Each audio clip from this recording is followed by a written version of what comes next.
Hi everybody, and welcome to the Homestead. Welcome to Wine Bottling Day. Yay.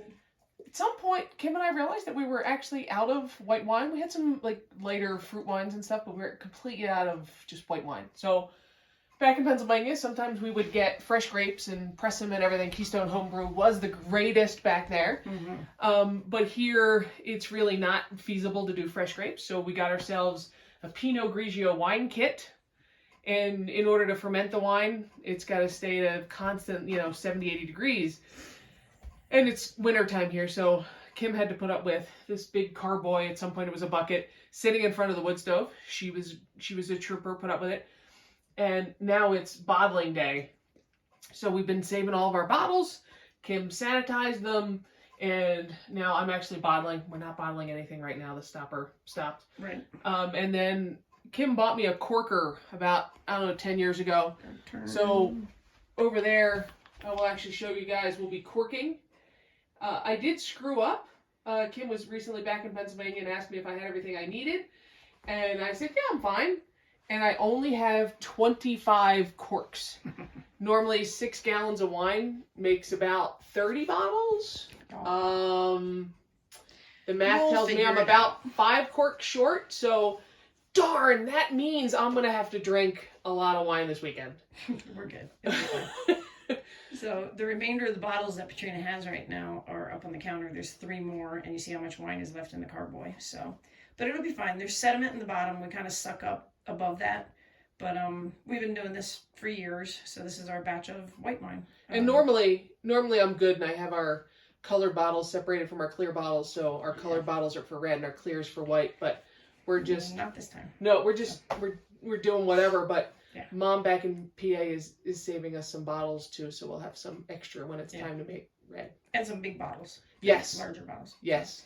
Okay, so I'm going to stop this, and then after you're done doing those, you can come over and film me corking. All right, cheers. Okay, so we're corking now. Really easy process with this guy. Like Patrina said, I bought this 15 years ago. Probably. And it was maybe $100. I'm sure they're more now, but it's super easy. I just set the bottle right in the bottom here, line it up under the hole. I just double check it. Take my cork, drop it in here. And this is adjustable for different bottles. Like, we've made really cute little bottles for presents and stuff. So I have it adjusted to the bottles that we're currently using. All I do, push down, barely any effort in that. And then push down to release, comes out, and that's how it seals it. It's perfectly sealed straight across. If we did not have this, I don't know what we would do. Well, you remember when we originally started bottling, you got a hand one. Yeah, it came in a kit or something, and it was Too hard. Yeah. Way too hard. This is super duper easy. So we started out renting them from Keystone Homebrew. They actually don't even charge you, but you sign up and you pick it up for the day. You pick it up at the start of the day, and then you have to return it. But sometimes it just got too hard to coordinate it and everything else. So this was like a birthday present, I think. Yeah. I gotcha. But now. Go ahead. Now it's perfect, because there's nothing in town that you could do this with, so we would have wound up buying it anyway. Yeah. So if anybody in town needs to rent one, we have one. And then Patrina talked a little bit about the one-step cleaner before. This is the one-step cleaner that I use to sanitize all the bottles. I just kind of put, a quarter cup in there, shake it, transfer it to the next bottle. But, we have all of the supplies that we need to make all of our wine. And our dandelion wine is actually almost ready, right, Patrina? Yeah, so we bottled, I think, 4 or 5 bottles last year, and they say you're supposed to let it sit at least 6 months, and I don't know, I kind of thought it was a warm weather kind of wine. You're supposed to serve it cold. It's a sweet wine, so I've been waiting, but we do have to break it open before the dandelions start popping. Again. So, because I think it's going to wind up being good, and then we're going to want to make more, so. I know, but that process was a lot of work. Yes. Doing the dandelions. So. And it only makes 4 or 5 bottles or whatever it is, so. It's high value. Yeah. So anyway, this is what we're doing, and just about done with corks that we do have. And then, like Patrina said, we'll figure out what other kind of bottle. I'll just pull out a really big wine glass. That we can, or just drink out of the carboy. We'll just stick it. You need a shot? I need a shot. Anyway, always fun on the homestead. Always something to do. But this is our wine, so we'll see how it is. Back to work. See how it is in a couple months or whatever, right? How long is this? It'll be better in a couple months, but we'll obviously be, drinking through the year. Yeah. Year or years, we'll see how that goes. All right, and I don't think we have to worry about anything with altitude, elevation. Well, no, because it's up here now, and we didn't really lose anything when we moved here. I thought we lost one bottle blue. Yeah, we did kind of pop a cork or two. But I don't even know if they were our bottles. They could have been. No, they were store-bought bottles. Were they? Yeah. Okay, so there you go. 3 corks to go. 3 bottles to go. You're doing good. Figure out what we're doing with the rest. Cheers from the homestead. Literally. Cheers. Bye.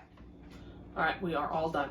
So obviously, since you heard Kim say we only had, or one of us said we only had 25 corks, we wound up with 25 bottles. And then we had a little bit left over, so I pulled out one of the gallon jugs we've used for other things in the past, and we wound up with a very Italian jug of wine.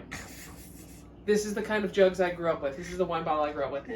And don't hate, but we got some fancy custom labels on our wine. We used to do real labels, but we don't need to do that now. Well, no, because then you put them away and they get all kind of scratched up. And we used to heat seal the corks, the tops on and everything. Well, so for but presents. we do give some as gifts, and when we do, we will fancy it up. We'll fancy it up. We'll pull out the hair dryer and put out a nice little cork cover and everything. But yeah. So 25 bottles, and this. So this is in the house. This is actually on our little wine rack. Yep. Everything else is in storage, and we are good for white wine. We are. And we used to have a really cool wine cellar. Yeah, we did. At our house on Moorwood Road.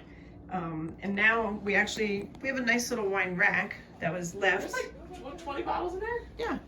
So it was left from the prior owners, but the sun is bad. Sorry, people. But it was actually given to them by Rich, one of our other neighbors that is here occasionally. So thank you to everybody for that. Yeah, so there's wine and beer and everything. So 25 bottles.